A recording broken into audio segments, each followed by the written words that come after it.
अगर मान लीजिए माइक्रोमैक्स, लावा, इंटेक्स, कार्बन पे हमें भरोसा नहीं हो रहा है तो हम आईफोन पे भरोसा कर सकते हैं, हम सैमसंग पे भरोसा कर सकते हैं, एचटीसी पे, सोनी पे, पैनासोनिक पे, नोकिया पे, एलजी पे। ये सारा नॉन चाइनीज ब्रांड है और ये आपका डेटा कभी लीक नहीं करेगा और इस मोबाइल का इस्तेमाल करेंगे तो आपका बैंक का अकाउंट खाली नहीं होगा। सही है कि नहीं? बहुत सारे गरीब लोगों का सर बैंक अकाउंट खाली हो जाता है, डेटा पता चल जाता है हैकर को कि इनके खाते में इतना पैसा है, ओटीपी ऑटोमेटिक क्लोनिंग हो जाता है। जैसे आपके मोबाइल में कोई ऐसा एप्लीकेशन है जो रीड करता है आपके मैसेजेस को और क्या क्या मैसेज आए ओटीपी क्लोन करके दे देता है, जिससे समय में भारत का सबसे बड़ा मुसीबत पाकिस्तान और चीन है। पाकिस्तान से हम लोग युद्ध जीत सकते हैं लेकिन चीन से युद्ध जीतना मुश्किल है। उसके पीछे सबसे बड़ा रीजन हम भारतीय ही बनते जा रहे हैं। एक समय चीन जो है हर चीज में भारत से पीछे था। 1990 में उसकी इकोनॉमी और भारत की इकोनॉमी बराबर थी। 2000 में उसकी इकोनॉमी ज्यादा हुई और आज के समय में चीन की इकोनॉमी भारत से 4 गुना 5 गुना ज्यादा है। उन सब चीज़ों पे बातचीत करने के लिए आज हमारे साथ खान सर हैं और इनसे हम लोग पूछेंगे और जानने का प्रयास करेंगे कि आखिर भारत जो है चीन को कैसे ओवरटेक कर सकता है। पहला सवाल सर, भारत के नस नस में चाइनीज सामान घुस गया है, उस पर आप क्या कहना चाहते हैं सर? चाइनीज सामान का सबसे पहले सब्स्टिट्यूट देना पड़ेगा, क्योंकि चाइना ने उन लोगों को फोकस किया ना जिनके पास पैसे कम थे। अब उनका सब्स्टिट्यूट आ सकता है ताइवान से और वियतनाम से, तो सबसे पहले उनको सब्स्टिट्यूट दीजिए। अब किसी से कहेंगे पानी मत पियो तो उसको पानी का सब्स्टिट्यूट दीजिएगा ना, तो ऐसे कहाँ से रहेगा? उसको तो लत लगा दिया है वहाँ पर। और जैसे अब कैसे हमको जियो का लत लग गया, बिना डाटा का कोई नहीं रह पाता है, तो सब्स्टिट्यूट रहना चाहिए। तो चाइनीज सामानों का सब्स्टिट्यूट वियतनाम में ऑलरेडी है, सेम रेट में मिलता है और ताइवान में है, तो पैरेलल सब्स्टिट्यूट लेके शिफ्ट करना चाहिए। हमारे यहाँ क्या होता है ना कि चाइनीज़ को लोग कहते हैं कि बैन करो, उनको हमें शिफ्ट करना है। जब शिफ्ट हो जाएगा ना बढ़िया से इससे उधर में, तो अपने से चला जाएगा वहाँ पर। अच्छा खान सर, कौन सा मोबाइल इस्तेमाल करते हैं?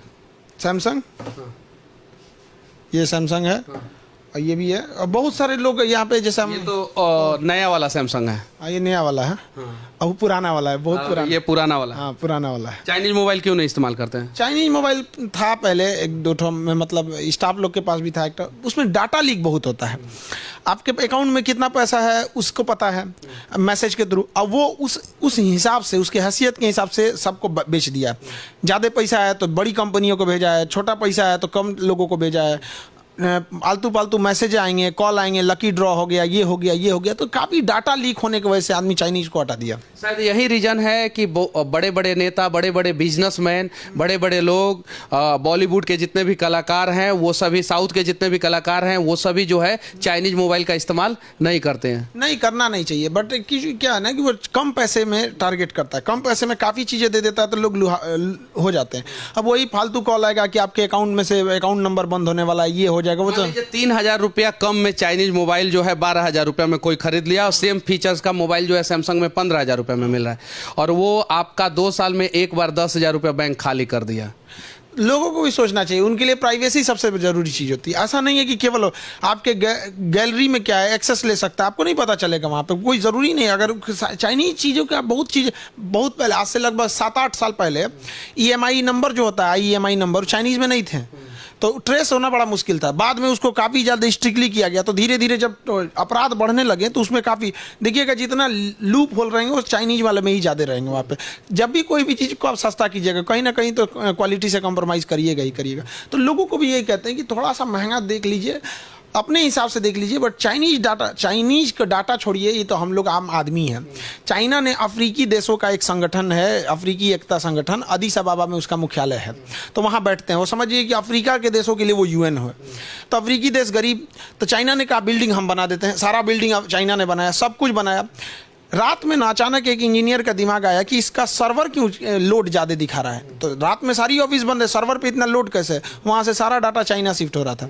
तो जब संसद भवन मुख्यालय का वो डाटा लेके चल जा रहा है तो हम लोग का कहाँ से छोड़ने वाला है? वहाँ पे बहुत बड़ा कचाइन हुआ था। इसके बाद अफ्रीका वाले देश हैं, चाइना के आगे कहाँ टिक पाएंगे? पूरा कॉन्टिनेंट नहीं टिक पाएगा चाइना के बाद। पैसा में, सेना में, टेक्नोलॉजी में सबसे आगे निकलते जा रहा है वो चाइना, तो उस पर कभी भी हम नहीं भरोसा नहीं कर सकते। वहाँ पे वो तो इवन है कि वो चाइनीज़ में VPN को उन लोगों ने बैन लगा रखा है। अगर चाइना में आप यूट्यूब चलाना चाहते हैं तो वीपीएन करके है, तो उसके बाद भी वो लोग पकड़ लेते हैं चाइना का।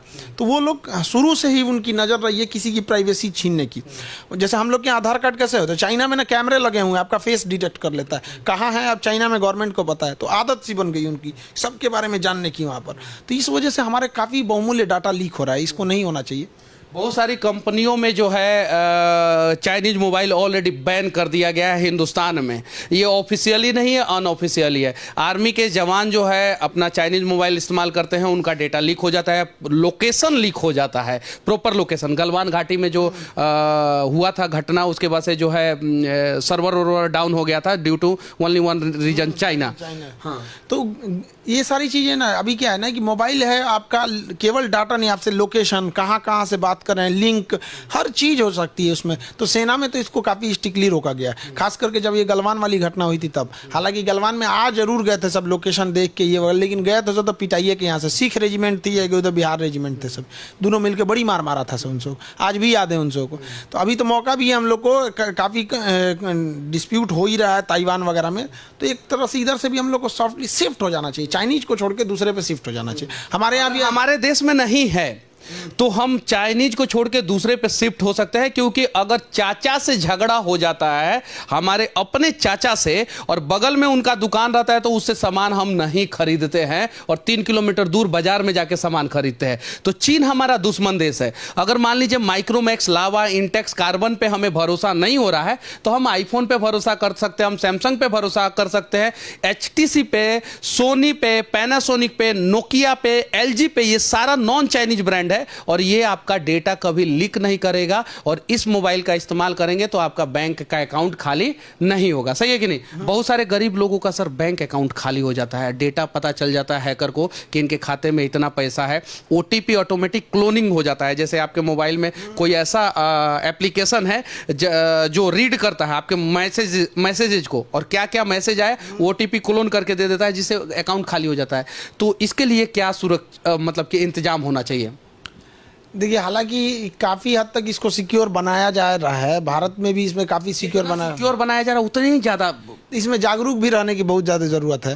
क्योंकि हम देखते हैं कि अगर बहुत सारे लोग हैं ना, जिनको अगर ज़्यादा ट्रांजैक्शन करना है, तो उन लोग को एक सेपरेट रखना चाहिए वो चीज़, ताकि उस नंबर या फिर उस चीज़ को, अक्सर देखा जाता है ना कि जो कॉलिंग नंबर रहता है, व्हाट्सअप नंबर रहता है, लोग भी सब चीज़ में वही दे दिए हैं। तो थोड़ा इससे क्लोनिंग, चाइनीज मोबाइल में रखे हैं, सब चाइनीज मोबाइल में रखे हैं, तो इससे क्लोनिंग का डर बढ़ जाता है थोड़ा सा। तो ये थोड़ा सा इंसान को बाइफरकेट करके रखना चाहिए कि ये प्राइवेसी वाली चीज़ें इसमें और इस वाले नॉर्मल चीज़ें इसमें रखनी चाहिए यहाँ पे। हालांकि क्लोनिंग चाइनीज जब तक रहेगा, आप प्राइवेसी की उम्मीद मत कीजिए। चाइनीज जब तक रहेगा प्राइवेसी की उम्मीद हो ही नहीं सकता है, क्योंकि देखिए चाइना की पूरी देश इसी चीज पे टिका हुआ है, कम्युनिस्ट देश है। वहाँ पब्लिक को कुछ करने ही मत दो। पब्लिक के दिमाग में क्या आ रहा है उससे पहले गवर्नमेंट को पता रहना चाहिए, ताकि वहाँ के दबाना है। तो उनका नेचर है भाई, नेचर उन लोग को कि घर में क्या हो रहा है, क्या हिंदुस्तानी लोग क्या सोच रहे हैं, उन सब चीजों को दबाना है। हिंदुस्तानी लोगों का मतलब कि डिमांड क्या चीज का है, उन सब चीजों के बारे में रीड कर लेना है। और आप लोगों ने देखा होगा गूगल पे कुछ चीजें जाके आप लोग सर्च करते हैं, वो ऑटोमेटिक रिकमेंड ऐड में करने लगता है। हाँ, वो तो करेगा, वो तो गूगल फीचर में वो करेगा उसको रिकमेंड ऐड वहाँ पे। तो ये एडवर्टाइजमेंट का एक बहुत बड़ा मार्केट है, तो वो उस मार्केट को कोई नहीं छोड़ सकता है। अच्छा, भारतीय मैन्युफैक्चरर मोबाइल कंपनियों से आप क्या कहना चाहते हैं? क्योंकि आपकी बातें वहां तक पहुंच जाएगी, ये मुझे पूरा यकीन है। देखिए, सबसे बड़ा चीज़ है ना कि उन लोगों को कम्पिटिट करना चाहिए। आखिर R&D पे ये लोग खर्च ज़्यादा नहीं कर पाते हैं। चाइना के पास अभी एक मोबाइल आएगा ना, 2 महीने बाद उसमें एक नया फीचर डाल के रख देगा। अब ये हमारे यहाँ क्या है ना कि अभी क्या है कि अभी आएगा, 6 महीने उसका प्रमोशन होगा, उसके बाद मार्केट पकड़ेगा, तब तक वो टेक्नोलॉजी पीछे होने लगती है। अब ये हम लोग को R&D पे ज़्यादा वर्क करना चाहिए। तो गवर्नमेंट को एक अलग से फंड देना चाहिए कि जो इस पर खर्च कर रही है उनको हम लोग मतलब ज़्यादा फैसिलिटी दे। साथ में कि जो बाहर की कंपनियाँ हैं उनको थोड़ा सा टैक्स में और बढ़ा दे। हालांकि वो अलग बात है कि WTO चिल्लाने लगता है, तो टैक्स में बढ़ा देना चाहिए उन लोग को। कस्टम में रोक देना चाहिए, पानी वाली जहाजे से ना लेके आएंगे लोग, पोर्ट पे फंसा दो, तो इधर उधर खेड़े जैसे एकदम फंसा दीजिए। यहाँ पे कैसे भी पागल बन के रहिए, दूसरे को एकदम अपना देश को एकदम आगे करिए। स्टारबक्स कंपनी कॉफी की चलने कहाँ दिया चाइना में? नहीं चलने दिया। मर्सिडीज को नहीं चलने दिया, डोमिनोज को नहीं चलने दिया। वहाँ के लोग एकदम पागल हैं, हम अपना ही खाएंगे यहाँ पे, और कॉपी भी कर दिया उसका। तो हम लोगों को भी ना क्या है कि इस चीज को भी ध्यान रखना चाहिए। R&D थोड़ा वहां से ले लीजिए, 2-4 ठो को वर्कर को लाइए, वो अपने बता देगा सारा चीज। तो साम दाम दंड भेंट सब रखना चाहिए। साम दाम दंड भेद सब रखना चाहिए, तब जाके जो है भारत जो है मजबूत होगा। भारत के कमजोरी का, आर्थिक कमजोरी का अभी वर्तमान समय में सबसे बड़ा कारण क्या है? देखिए, इतने बड़े देश में डाइवर्सिफाई है, आप एक कारण नहीं कर सकते हैं, क्योंकि हमारे यहाँ शहरी क्षेत्र है, ग्रामीण क्षेत्र है। सबसे बड़ा कारण सर चीन पे डिपेंडेंसी। हाँ, ये डिपेंडेंसी है चीन पे, लेट प्रोसेस है इंडिया में, बहुत सारी चीज़ें हैं। डिपेंडेंसी चीन में इंपोर्ट के मामले में तो बहुत ज़्यादा है, खास करके इलेक्ट्रॉनिक्स चीज़ में। अगर चाइना से इंपोर्ट बंद होता है ना, इलेक्ट्रॉनिक्स अचानक रेट बढ़ जाएगी, इसलिए नहीं कर पाते हैं ये लोग। तो इन लोग को चाहिए कि सब्सटीट्यूट रखे, वरना किसी दिन चाइना इसको as a war weapon use कर लेगा, अपना इंपोर्ट बंद कर देगा, पूरा एक्सपोर्ट बंद कर देगा। इन लोग के पास कोई ऑप्शन ही नहीं है, परेशान हो जाएंगे यहाँ पर। तो यहाँ की जनता चिल्लाने लगेगी कि 200 रुपये वाला चीप मेमोरी कार्ड 600 रुपया में मिल रहा है, 1200 रुपये वाला चीज 2000 में मिल रहा है। तो इन्हीं के लोग इन्हीं के ऊपर प्रेशर बना देंगे, तब जाके ये सुधरेगा सब। तो हम लोग का नेतृत्व तो ऐसे ही रहता है, सब एक के चीज दिन भर ऊपर से नीचे खाली चुनाव सोचते रहता है। ना चाहते हुए भी खान सर ने बहुत बड़ी बात बोल दिया है। और मैं यही कहना चाहता हूं कि हम भारतीय अगर देशभक्त हैं और देश को मजबूत बनाना चाहते हैं तो दुश्मन देश पे डिपेंडेंसी हमें कम करना होगा। और चीन हमारा दुश्मन देश है, और कहीं नहीं तो कहीं चीन का सब्स्टिट्यूट जो है वो ताइवान है, कोरिया है, वियतनाम है।